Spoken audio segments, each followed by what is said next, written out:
Assalamualaikum warahmatullahi wabarakatuh. Bagaimana kabar kalian semua anak-anak? Semoga kalian semua dalam keadaan sehat walafiat sehingga dapat mengikuti pelajaran ilmu pengetahuan alam ini dengan baik.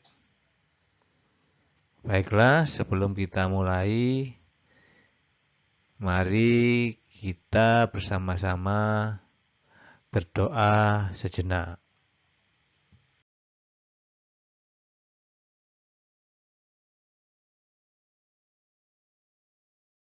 أعوذ بالله من الشيطان الرجيم.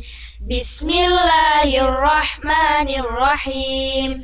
الحمد لله رب العالمين الرحمن الرحيم مالك يوم الدين إياك نعبد وإياك نستعين اهدنا الصراط المستقيم صراط الذين أنعمت عليهم غير المغضوب عليهم ولا الضالين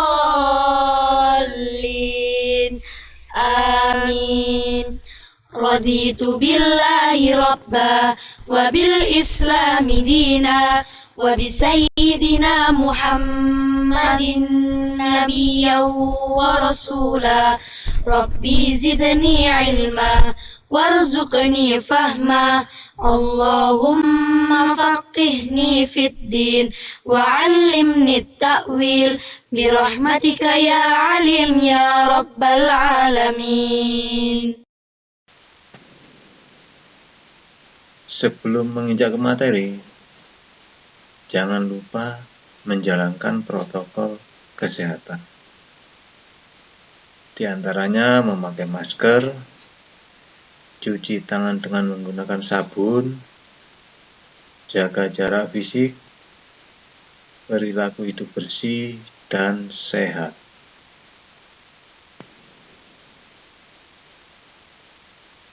Materi kali ini masih sistem reproduksi pada manusia.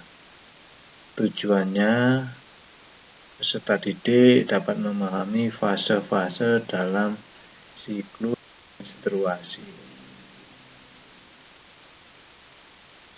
Fase-fase dalam siklus menstruasi. Fase pertama, menstruasi. Fase dalam siklus menstruasi yang pertama biasanya terjadi selama 3 sampai dengan 7 hari.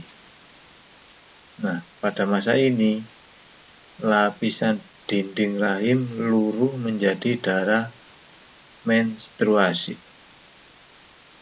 Luruhnya lapisan dinding rahim ini juga disebabkan oleh penurunan kadar estrogen dan progesteron.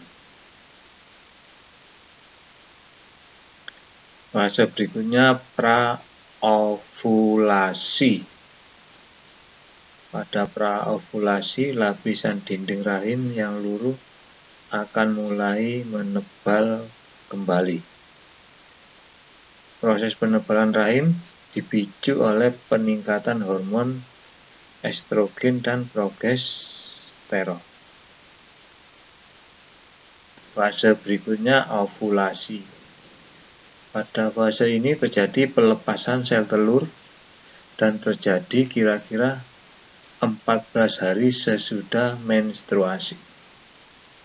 Pada fase ini, hormon estrogen dan progesteron berada pada posisi paling tinggi. Nah, pada fase ini merupakan masa-masa subur seorang wanita. Sekitar 14 hari setelah mengalami menstruasi. Kemudian fase berikutnya pramenstruasi. Pada fase ini lapisan dinding rahim makin menebal. Ini dikarenakan folikel yang telah pecah dan mengeluarkan sel telur membentuk corpus luteum, kemudian memproduksi progesteron yang membuat dinding rahim makin menebal. Begitu seterusnya, kembali lagi ke fase yang pertama tadi. Ini merupakan siklus. Nah, ini ada beberapa kelainan dan penyakit pada sistem reproduksi manusia.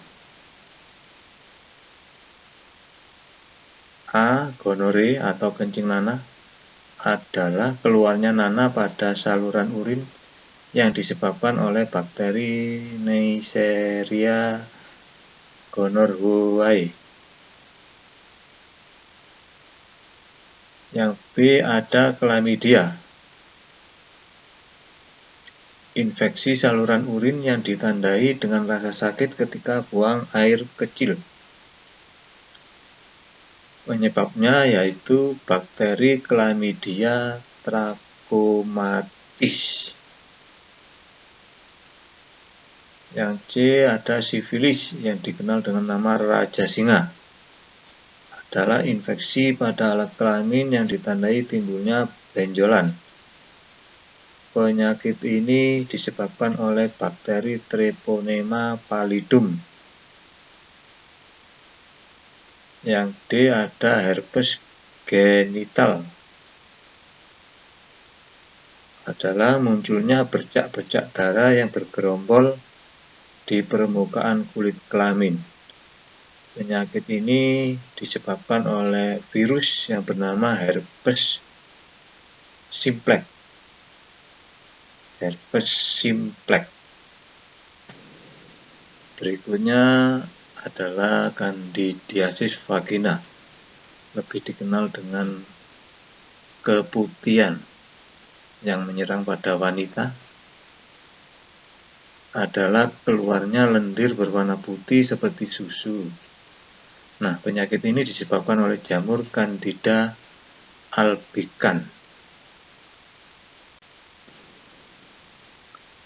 Nah, sebelum kita akhiri, kita coba rangkum materi yang telah diberikan tadi.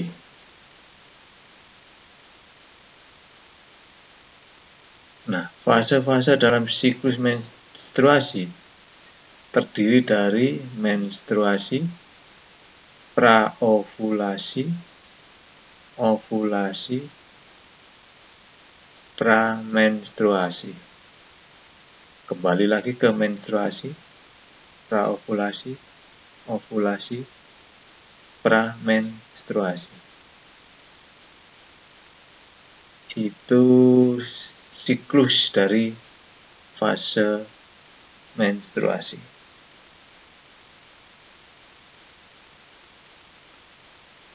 Beberapa kelainan dan penyakit pada sistem reproduksi manusia. Ada gonore, ada chlamydia, ada sifilis, Raja Singa, ada herpes genital, ada candidiasis. Itu yang bisa kita rangkum pada pertemuan hari ini.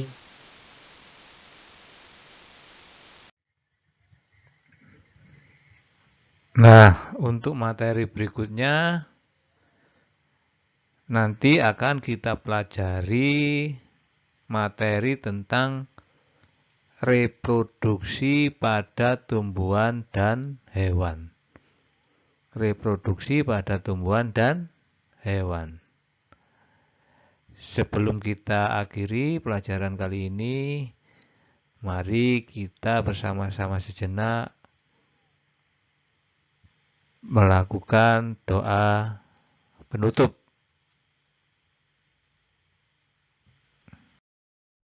Subhanaka la ilma lana illa ma 'allamtana innaka antal alimul hakim.